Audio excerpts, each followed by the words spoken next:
During the latest edition of Cisco Live, John Chambers, CEO of Cisco, answered questions from the Latin America press regarding the challenges and opportunities for the region.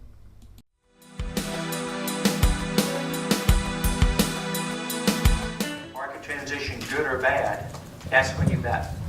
And actually, even though this sounds counter to what you might realize, you bet when things are down is when you gain more share. So in 1998, the Asian financial crisis, we moved into aggressively when everybody else was pulling their resources out, and we doubled down. And by the way, 1 year later, we were number one in every major Asian country, and we never lost it. 2008, during the major economic downturn, we had the misfortune to see it first in the summer of 2007. We called it to the market, and they said, no, it's unique to Cisco. But unfortunately, we are that canary in the cage that sees the upturns and downturns first, as we did in emerging markets. And we extended credit to the automotive companies at a time no one else would. Because they'd been great customers for us and great partners, and we were in it to take this together in terms of the direction. Fast forward to today, emerging markets, we saw it turn down almost a year ago. It was like a light switch went off in the BRICS plus Mexico, from low teen growth to flat, and the quarter after that down 12. The rest of emerging markets, 1 quarter later, went from mid-teen growth to flat. And so at first it surprised us. And then what we did is focus on how do we position ourselves for when we come out. So whether it's Latin America or the other emerging markets around the world, we will continue to make major investments.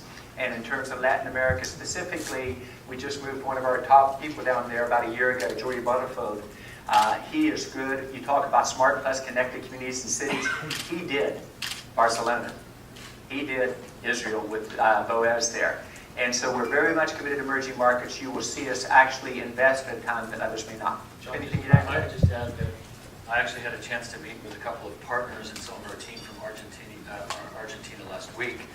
And obviously the deployment of LTE and mobile broadband is a key part of the enabling infrastructure for the Internet of Everything, as will be cloud in the specific engagements that we expect to have in Argentina. So we're working very hard to work with telecommunications providers, to work with the partner ecosystem, and to build the inner cloud for Argentina. And we had a very exciting meeting with some partners last week in regards to that. So we're looking forward to making progress.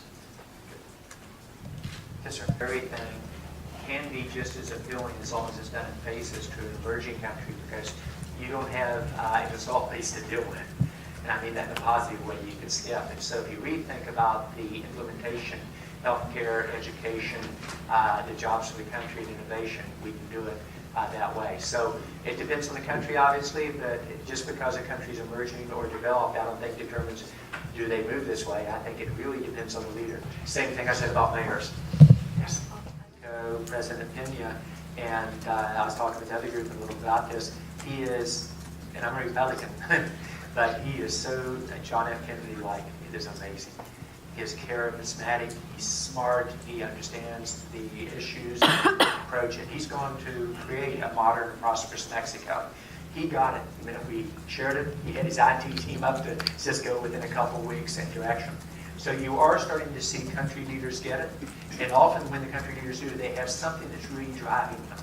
It's like, Rob will tell you, when we go to call on a mayor of a city, if after the meeting she or he doesn't get excited, we don't come back. We go to the next city.